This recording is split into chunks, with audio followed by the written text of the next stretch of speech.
엄마 좀 괜찮아? 혼자 계실 수 있겠어요? 응, 괜찮아. 엄마 걱정하지 마. 너도 고생 많이 했다. 며느리랑 둘이 푹 쉬어. 우리가 고생은 무슨, 엄마가 더 많이 했지. 지난 몇 달 동안 아빠 병간호하느라 힘들었을 텐데. 이제 다 끝났으니까 편하게 쉬세요. 아무리 병수발 드는 게 힘들었어도 너희 아버지 살아계신 게 낫지. 이제 나 혼자서 살 생각하니까 막막하다. 우리가 자주 찾아뵐 테니까 아무 걱정하지 마요. 근데 아빠랑 둘이 살던 집이라서 앞으로 혼자 사시려면 적적하실 것 같긴 하네. 집이 너무 넓은 것 같지 않아요? 여기가 넓긴 뭐가 넓어? 그냥 평범한 33평 아파트지. 혼자 사시면서 청소하려면 힘드시잖아요. 방도 3개나 되는데 관리비도 많이 나올 거고. 엄마 혼자 사시기엔 집이 너무 큰 거 아닐까 싶어? 걱정하지 마라. 내가 너희 아빠랑 같이 이 집에서 산 지가 벌써 20년이야. 나도 아직 일을 하고 있고 나중엔 연금도 나올 거라 이 집에서 계속 사는데 큰 문제는 없어. 그래, 엄마가 그렇다면 어쩔 수 없지. 나는 엄마 편하라고 조금 작고 편한 집으로 옮겨드릴까 생각했었거든. 괜찮아. 오늘 너희 아빠 발인하고 왔는데 무슨 벌써 이사 이야기를 하고 그러니. 내가 이 집에서 살다가 불편해지면 그때 이야기할게. 아직은 이 집에서 이사 갈 생각 없어. 엄마가 혼자 사시기에 집이 좀 넓어 보이기도 하고 괜히 집에 있으면 아빠 생각만 날까봐 그랬지. 알겠어요. 엄마 마음이 그러시다면 어쩔 수 없는 거지. 그래, 걱정해줘서 고맙다. 40년 넘게 같이 살던 남편을 먼저 떠나보냈습니다. 20대 초반에 만나 아무것도 없는 상태에서 결혼했고 둘 다 돈이 없어서 시댁살이부터 시작했어요. 그러다가 조금 돈을 모아 사글세를 살았고 아이 키우며 전세로 이사가고 열심히 돈을 모아 40대 늦은 나이에 내 집 마련을 했었습니다. 당시에 대단한 아파트는 아니었지만 우리 부부에겐 궁궐 같은 집이었고 새 집에 도배 새로 하고 이사 들어가는 날 우리 부부 고생한 시간들을 생각하며 아들 몰래 남편과 울기도 많이 울었어요. 그 집에서 아들 대학 보내고 군대 뒷바라지며 장가 보내는 것까지 다 보고 1억이 넘는 대출금도 남편과 열심히 일해서 몇 년 전에 싹 다 갚았습니다. 이제 우리 부부 노후에 즐겁고 행복하게 사는 일만 남았다고 생각했는데 그러다 남편이 갑자기 건강이 안 좋아지더니 연말에 병원에서 암 진단받고 6개월 만에 세상을 떠나버리고 말았습니다. 앞으로 남편이랑 행복하게 살 거라 믿었지만 한순간에 혼자가 되니 정말 적응하기 힘들었어요. 집에는 아직 남편의 물건들이 잔뜩 남아 있었고 지금이라도 안방문을 열고 부스스한 모습으로 걸어 나올 것만 같습니다. 그래도 혹시나 아들이 걱정을 할까봐 애써 밝은 척을 하며 살고 있었는데 갑자기 집으로 내용증명 하나가 날아들게 되었습니다. 너 이게 뭐니? 집으로 뭘 보낸 거야? 아, 그거 우리 변호사가 보냈나 보다. 내용 증명이에요. 조만간 소송 시작할 생각이거든요. 소송이라니? 무슨 소송을 말하는 거야? 아빠 돌아가시고 생각해보니까 저한테 돌아오는 게 아무것도 없잖아요. 부모님 재산은 엄마가 살고 있는 그 집 한 채뿐인데 전부 엄마가 다 갖는 건 법적으로 말이 안 되는 것 같아요. 그래서? 지금 나한테 너희 아빠 유산 내놓으라고 소송을 걸겠다는 거야? 너 꼭 이래야겠니? 저도 그럴 생각까지는 없었는데 저번에 엄마한테 물어보니까 작은 집으로 이사 가실 생각이 없다면서요. 엄마 욕심이 너무 많으신 것 같아요. 10억짜리 아파트를 엄마 혼자 차지하고 사시겠다는 건 제 생각을 너무 안 해주신 이기적인 결정이잖아요. 너는 예전에 우리가 너 장가갈 때 전세금 해줬잖니? 그거 해줬으면 됐지? 하나 있는 엄마 아파트까지 뺏어가야겠어? 엄마 집값이 10억이잖아요. 그런 좋은 집에서 엄마 혼자 살아서 뭐 하시게요? 저랑 반씩 나누고 5억이면 수도권 괜찮은 아파트에 들어가 사실 수 있을 거예요. 그러니까 괜히 소송까지 가지 마시고 이사 가세요. 이 집이 지금이야 10억이지. 너희 아빠랑 내가 샀을 때는 3억도 안 했어. 지은 지 20년도 훌쩍 넘은 아파트가 대체 좋긴 뭐가 좋다고. 그냥 너희 아빠랑 살던 추억도 있고 이 집에서 계속 살고 싶다는데 엄마를 꼭 쫓아내고 돈을 받아가야겠니? 계속 그렇게 추억 생각하며 사시는 것도 장기적으로는 엄마한테 좋은 일이 아니에요. 내가 다 엄마 생각해서 하는 일이라니까. 그리고 누가 들으면 내가 엄마 돈을 억지로 뺏어가는 것처럼 보이겠네. 나는 정당하게 내가 받아야 할 몫을 달라고 하는 거라니까요. 아파트 10억 중에 절반은 내 몫이니까 저한테 주셔야죠.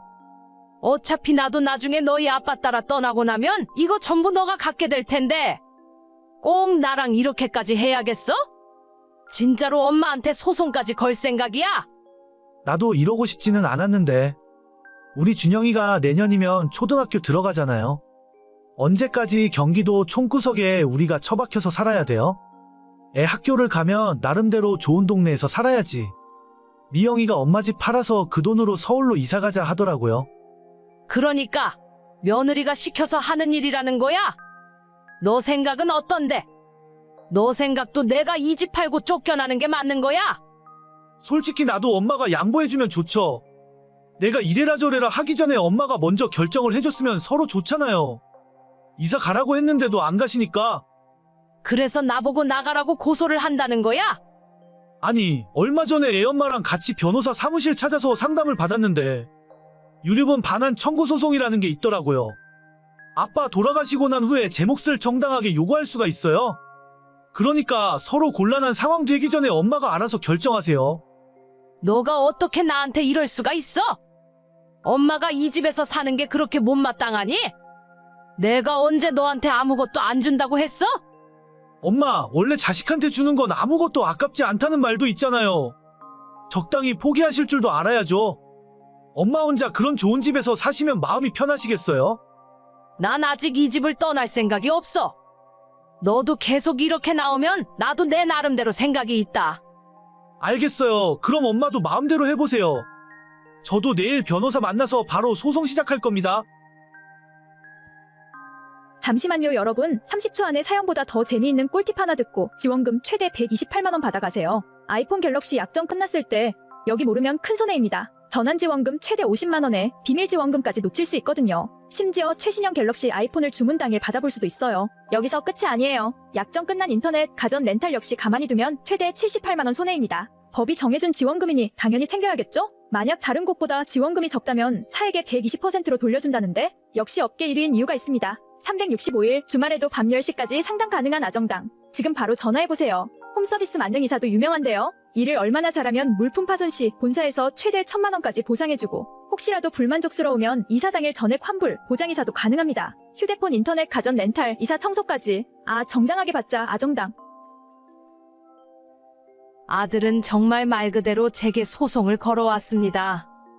남편이 세상을 떠나고 석 달도 되지 않았는데 유류분 반환 청구 소송이라는 소장을 아들에게 받게 될 줄은 몰랐네요.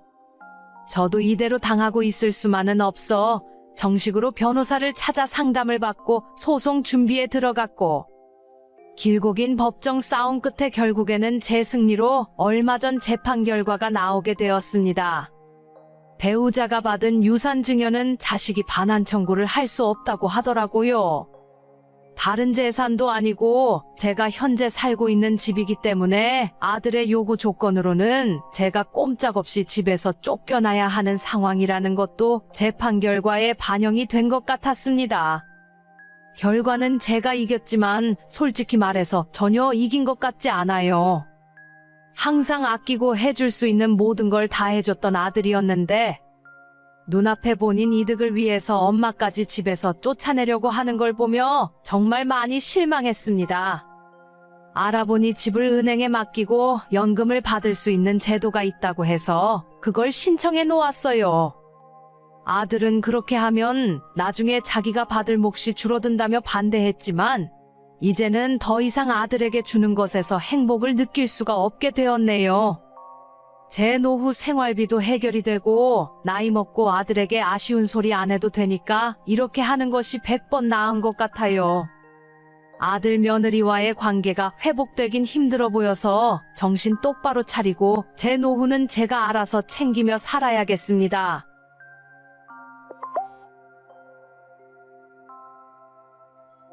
동서, 어머님 이제야 우리 집에서 떠나셨어.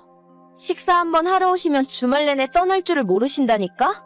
원래 우리 오늘 오후에 애들이랑 공원 가기로 했는데 어머님이 눈치 없게 저녁 때까지 계시는 바람에 아무것도 못하고 집에만 있었잖아. 정말요? 어머님이 혼자 집에 계시기 심심하셨나 보네요. 그냥 약속 있다 말씀드리고 외출하시지 그러셨어요? 아유, 말도 마. 그 노인네. 어쩜 그리 능구렁이 같은지.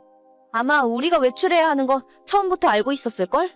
옆에서 손자가 밖에 나가자고 심심하다고 난리를 부리고 있는데도 꼼짝도 안 해.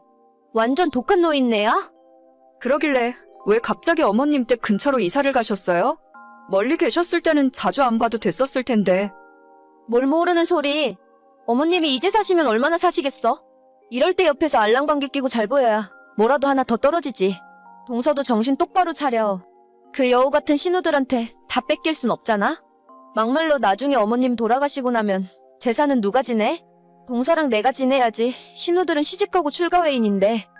그건 그렇죠.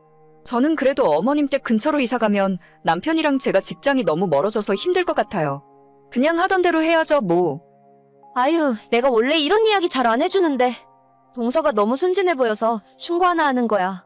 위로 누나가 셋이나 있고 형도 하나 있는데 그런 집에 막내 며느리로 들어왔으면 눈치 빠르게 움직여야지. 예전에 시아버님 돌아가셨을 때 일부러 아무것도 안 나눠주신 것 봐. 끝까지 재산 틀어지고 자식들 하는 거 보겠다고 그러시는 거 아냐? 동서도 자주 들러서 애교도 부리고 어머님 눈에 한 번이라도 더 들어야 돼. 알긴 아는데 저는 성격상 그런 걸 잘 못하겠더라고요. 그리고 유산 때문에 잘해야 한다고 생각하면 뭔가 좀 아닌 것 같기도 하고. 어휴, 속편한 소리 한다. 어차피 어머님 돌아가시고 나면 이 집안 형제들끼리 서로 얼마나 얼굴 보고 살겠어? 지금도 신우들이랑 못 잡아 먹어서 안달인데 눈 딱 감고 1년 2년만 고생하면 땅이라도 한 평 우리한테 더 주실 거 아냐? 그 말도 일리가 있네요. 그래도 저는 그런 것까진 잘 모르겠어요. 그냥 며느리 도리도 제대로 못하는 것 같아서 기본이라도 잘하려고요. 뺏어오진 못해도 뺏기고 살진 말아야지. 노인네 말하는 것도 오락가락 하는 거 보니까 그리 오래 걸리진 않을 것 같아. 아유, 다음 주에도 또 노인네 집에 가서 빨래해주고 밥해주고 하려고. 동서도 생각 있으면 같이 갈래? 저는 주말에 약속이 있어서요. 다음에 애랑 같이 찾아가서 모시고 식사하러 갈 생각이에요. 그래, 미리미리 안 챙겼다가 나중에 후회하고 그러지 마. 저희 남편은 위로 누나가 셋에 형이 하나 있는 5남매 집안의 막내입니다. 돌아가신 아버님께서 농사를 크게 지으셨고 그때 농사 지으셨던 땅을 아직까지 팔지 않고 전부 어머님이 갖고 계십니다. 어머님 살아생전에 형제들끼리 재산으로 싸우는 꼴 못 본다면서 나중에 돌아가실 때 알아서 나눠줄 테니 재산 문제에 대해서는 형제들끼리 한마디 하지도 말고 조용히 지내라고 평소 말씀하셨죠. 저희는 막내기도 하고 애초에 분배할 때 얼마 안 돌아오겠다고 생각했기 때문에 처음부터 큰 신경 안 쓰고 타지에서 직장 생활하며 열심히 살고 있어요. 그 땅이 예전에는 큰 값어치는 없었는데 최근에는 주변에 도로도 뚫리고 관광지나 전원주택 단지로도 개발이 많이 되고 있어서 땅값이 많이 올랐다고 들었어요. 여기저기 흩어져 있는 어머님의 땅을 다 합치면 20억은 넘는다 하더라고요. 저랑 남편 생각은 형제들끼리 공평하게 나눠 가져도 4억이고 그 절반만 가진다고 해도 적지 않은 돈이라서 그냥 주는 대로 받을 생각입니다. 하지만 5 형제 중에 넷째, 바로 저희 위에 있는 아주버님과 형님의 생각은 완전 다른 것 같더라고요. 적극적으로 어머님에게 잘 보이려고 노력하고 오죽했으면 멀리 떨어져 살던 형님네가 작년에 어머님 집에서 걸어서 5분 걸리는 곳으로 이사까지 했습니다. 평소 어머님을 별로 안 좋아하는 형님이었는데 그렇게까지 하는 걸 보면서 신기한 마음이 들더라고요. 동서, 드디어 노력이 결실을 맺나 봐. 그 노인네가 어제는 나 먹으라고 죽을 끓여서 가져왔더라고. 내가 살짝 체한 기운이 있어서 밥도 제대로 못 먹었더니 큰며느리 아프다며 죽을 끓여서 가져온 거 있지? 진짜요? 형님이 가까이 살면서 고생하신 보람이 있네요. 진심으로 잘해드리니까 어머님도 마음을 여셨나 봐요. 진심? 진심은 얼어 죽을. 진짜 우리 집에 찾아올 때마다 지긋지긋해. 내가 괜히 체한 줄 알아? 이틀 전에 우리 가족끼리 조용히 먹으려고 삼겹살 사다가 구워 먹으려고 하는데 갑자기 말도 없이 어머님이 들이닥치셨잖아. 어찌나 눈치가 보이던지 같이 드시자고 해도 밥 먹었다면서 끝까지 고기 한 점 안 드시더라고. 어머님이 기분 나쁘셨어요? 집도 가까우신데 저녁 같이 먹자고 먼저 말씀해보시지. 몰라 나도. 같이 드시자고 해도 안 먹고 옆에 소파에 앉아서 TV만 보고 있으니까. 먹는 우리가 코로 들어가는지 입으로 들어가는지 모르겠다니까? 그렇게 불편하게 밥 먹고 났더니 당연히 체한 거지. 노인네가 화가 엄청 많이 난 줄 알았는데 나 체했다고 하니까 어제 죽 끓여서 가져다 주더라고. 그럼 됐네요. 어머님도 형님이랑 가깝게 지내니까 좋으신가 봐요. 이 기회에 더 친하게 잘 지내보세요. 이 정도만 해도 충분해. 더 잘 지내봐야 귀찮기만 하지. 지금도 일주일에 3번은 찾아오는데 여기서 더 친해져봐야 스트레스만 쌓여. 그래도 형제 중에 그렇게 어머님 옆에서 잘 지내는 건 형님네밖에 없어요. 어머님이 진짜 좋아하실 것 같아요. 그치? 내가 이 정도로 열심히 희생하는데 딸들이 뭔 소용이야? 우리 그이한테 절반은 떼주고 가시겠지? 저희는 그런 건 잘 모르겠네요. 형님은 정말 유산 하나를 위해 노골적으로 어머님에게 알랑방귀를 뀌었고 그게 지금까지는 어느 정도 먹히는 듯 보였습니다. 어머님의 연세도 진작 여든이 넘었는데다 저희를 포함해서 나머지 딸들도 전부 멀리 떨어져서 살았기 때문에 자주 찾아뵙고 옆에 있어주는 건 오직 형님네 부부뿐이었거든요. 솔직히 유산에 아무 관심이 없는 건 아니었지만 만약 저보고 저렇게까지 하라고 하면 절대 못할 것 같아요. 그냥 형님이 더 많이 가지시던 말던 상관없었고 어차피 어머님이 정하시는 거라서 옆에 가까이 있어주는 형님네가 점수를 더 따는 것이 당연한 일이라 생각했습니다. 그런데 얼마 전 저희 부부가 모처럼 주말에 어머님을 모시고 같이 식사를 하던 중이었어요. 제 핸드폰으로 어머님에게 우리 아이 태권도 학원에서 훈련하는 동영상을 보여드리고 있었는데 하필이면 어머님이 핸드폰을 들고 계신 순간에 형님에게 카톡이 오는 겁니다. 오늘 어머님 만나서 같이 식사한다면서? 유산 때문에 점수 따는 짓 안 한다더니 갑자기 생각이 바뀐 거야 뭐야? 그러게 나처럼 진작에 점수 좀 따놓지. 그 노인네가 성질은 고약해 먹었어도 막상 조금만 잘해주면 금방 넘어와. 그냥 성격이 단순해서 그런가? 그래도 우리가 먼저야. 유산은 우리한테 최소 반은 주겠지? 지겹다 지겨워. 진짜 언제까지 살 생각인지. 뭐야 동서? 왜 대답이 없어?